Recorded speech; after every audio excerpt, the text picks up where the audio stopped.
नमस्कार बच्चों, कक्षा 11 के इतिहास विषय में बदलती हुई सांस्कृतिक परंपराएं, यह पाठ हम पढ़ रहे हैं।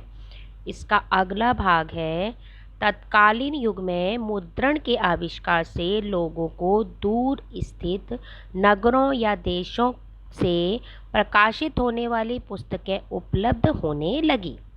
यूरोप के में जो इतिहास की समझ विकसित होने लगी और लोग अपने आधुनिक विश्व की तुलना यूनानी और रोम प्राचीन दुनिया से करने लगी। जो यूनान और रोम की जो प्राचीन इतिहास था उसकी आधुनिक विश्व से तुलना करने लगे लोग, है ना। अब क्या हुआ, पश्चिम रोम साम्राज्य के पतन के पश्चात इटली के राजनीतिक और सांस्कृतिक केंद्र भी नष्ट हो गई। अब क्या हुआ कि 12वीं सदी से जब मंगोलों ने चीन के साथ रेशम व्यापार शुरू किया तो पश्चिमी यूरोपीय देशों के व्यापार को बढ़ावा मिला। ठीक है ना, क्योंकि रेशम मार्ग विकसित हुआ तो सामान एक स्थान से दूसरे स्थान पर जाने लगा। तो इसीलिए पश्चिमी यूरोपीय देशों के बीच में जो है व्यापार की आवाजाही बढ़ गई। अब प्रत्येक व्यक्ति अपनी इच्छानुसार धर्म चुन सकता था। नवीन भौगोलिक ज्ञान ने इस विचार को पलट दिया कि भूमध्य सागर विश्व की धुरी है। पहले यह माना जाता था कि भूमध्य सागर विश्व के बीच में स्थित है, मध्य में स्थित है। अब यह बात जो है पलट गई, क्योंकि सभी भूगोल जो था, मानचित्र कौन सा देश कहाँ है, यह इसका ज्ञान सभी को हो गया था। अब यूरोप में सर्वप्रथम विश्वविद्यालय इटली के शहरों में स्थापित हुई और 11वीं शताब्दी में पादुआ और बोलोनिया विश्वविद्यालय विधि शास्त्र के प्रमुख केंद्र जो थे, अध्ययन के केंद्र थे और मानवतावाद का जन्म भी इसी युग में हुआ था। अब क्या हुआ कि रोमन साम्राज्य के पतन के बाद यूरोप में अंधकार युग की शुरुआत हुई और 14वीं शताब्दी के बाद यूरोप महाद्वीप में एक नए युग का सूत्रपात हुआ। मानवतावादियों ने आधुनिक शब्द का प्रयोग 15वीं शताब्दी से शुरू होने वाले काल के लिए किया। अब जो है फ्लोरेंस के मानवतावादी एक व्यक्ति थे, उनका नाम था जोवेन्ने पिको डेल्ला मिरांडोला।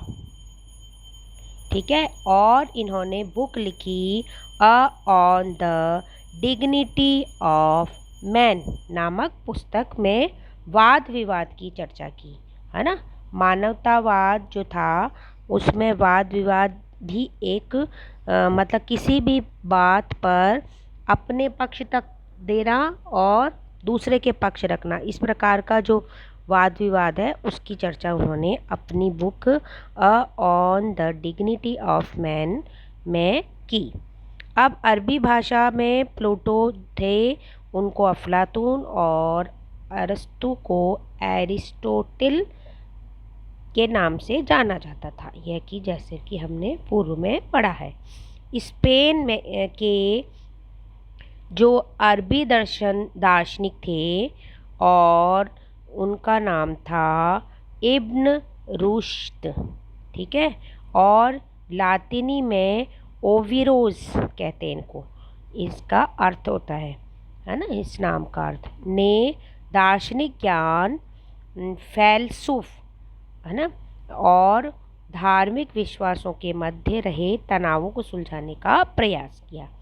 ठीक है, और दार्शनिक ज्ञान और धार्मिक विश्वासों में जो तनातनी थी, दार्शनिक लोग कुछ कहते थे, धार्मिक लोग कुछ कहते थे, तो उस जो तनाव था उनके बीच, उसको सुलझाने का उन्होंने प्रयास किया था।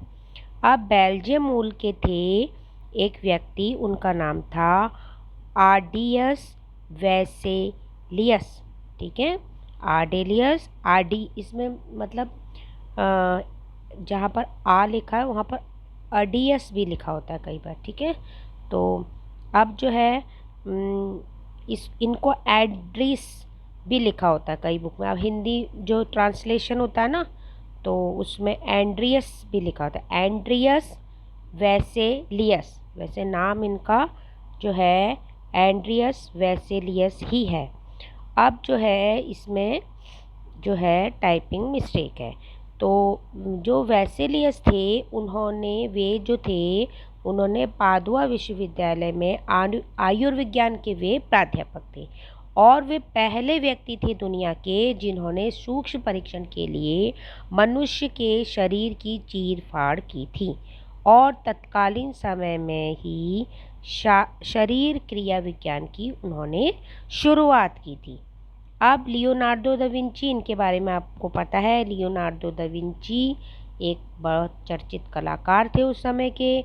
उनकी अभिरुचि विज्ञान, वनस्पति विज्ञान, शरीर रचना विज्ञान और गणित शास्त्र, कला तक विस्तृत थी, और इन्होंने 2 चित्र बनाए थे, मोनालिसा और द लास्ट सपर, जो कि विश्वविख्यात है।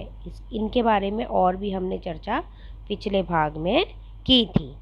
आगे बच्चों, शरीर विज्ञान, रेखागणित, भौतिकी और सौंदर्य की उत्कृष्ट भावना ने इतावली कला को नया रूप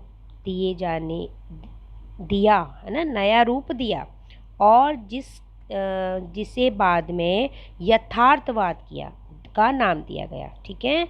यथार्थवाद में क्या था? शरीर विज्ञान, रेखागणित, भौतिकी और सौंदर्य की उत्कृष्ट भावना ने इतावली कला को नया रूप दिया, जिसे यथार्थवाद कहा गया। यथार्थवाद की यह परंपरा 19वीं सदी में तक चलती रही, है ना। वास्तव में जो है बात, वह बात इन विषयों ने कही। 15वीं शताब्दी में रोम नगर भव्य रूप से पुनर्जीवित हो उठा, और 1470 से जो पोप राजनीतिक दृष्टि से शक्तिशाली बन गए, क्योंकि 1378 से 2 प्रतिस्पर्धा पोप के निर्वाचन से जन्मी दुर्लभता का अंत हो गया। सन 1455 में जर्मन मूल के ही योहान गुटेनबर्ग, जैसा कि आपने लास्ट ईयर पढ़ा है, ने छापे खाने का आविष्कार किया था, और उनका जो छापा खाना था उसमें बाइबिल की 150 प्रतियां छपी थी।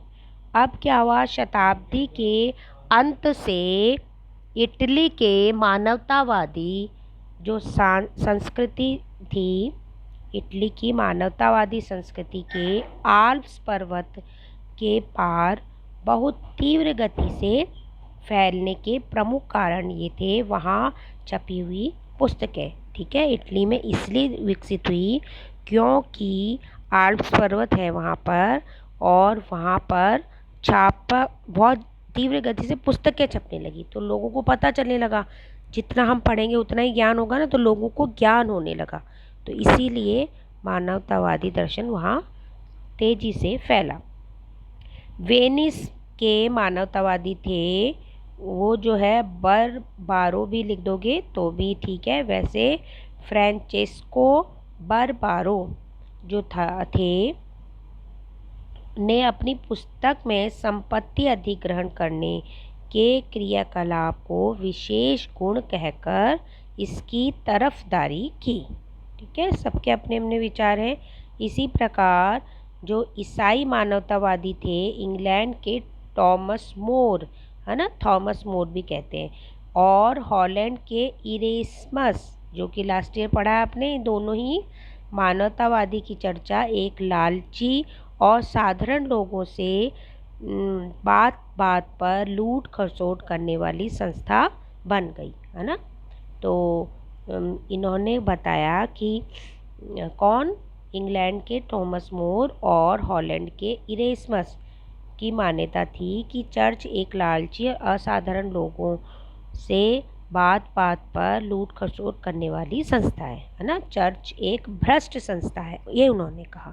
अब सन 1517 में एक जर्मन युवा थे वो भिक्षु मार्टिन लूथर ने कैथोलिक चर्च के विरुद्ध अभियान छेड़ा और इस अभियान को प्रोटेस्टेंट सुधारवाद का नाम दिया। अब लूथर ने आमूल परिवर्तनवाद का समर्थन नहीं किया, ठीक है। और प्रोटेस्टेंट धर्म की स्थापना की थी किसने? मार्टिन लूथर ने। ये कि जैसे कि हमको पिछले साल हमने यह भी पढ़ा था मुद्रण संस्कृति वाले चैप्टर में। और कैथोलिक धर्म की बुराइयों को देखते हुए उन्होंने प्रोटेस्टेंट धर्म की स्थापना की थी और प्रोटेस्टेंट सुधारवाद का नाम दिया जाता है उसे। और आमूल परिवर्तनवाद के भी वे विरोधी थी। अब स्पेन में प्रोटेस्टेंट लोगों से जो संघर्ष करने के लिए इग्नेशियस लोयोला, ठीक है, इग्नेशियस लोयोला नामक व्यक्ति ने 1540 में सोसाइटी ऑफ जीसस नामक एक संस्था की स्थापना की और उसके अनुयायी जेसुइट कहलाए, ठीक है। भारत में आए थे ना, दक्षिण भारत में, ये भी हमने लास्ट ईयर पढ़ा था। जेसुइट पादरी आए थे दक्षिण भारत के, समुद्र तट के रास्ते आए थे, ये वही जेसुइट है। अब जो है मार्टिन लूथर के समकालीन रहे कोपरनिकस ने यह घोषणा की कि पृथ्वी सहित सारे ग्रह सूर्य के चारों ओर चक्कर लगाते हैं, सूर्य के चारों ओर घूमते हैं। उनका सेंटर में सूर्य है और उसके चारों ओर सारे ग्रह और पृथ्वी भी चक्कर लगाते हैं। कोपरनिकस एक निष्ठावान ईसाई था तथा गैलीलियो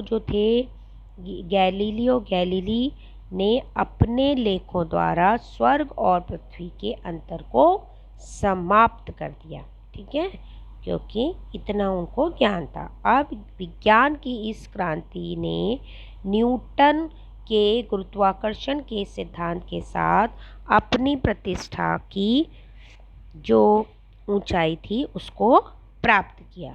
तो बच्चों, अभी आज के लिए इतना ही, कल फिर मिलेंगे। धन्यवाद।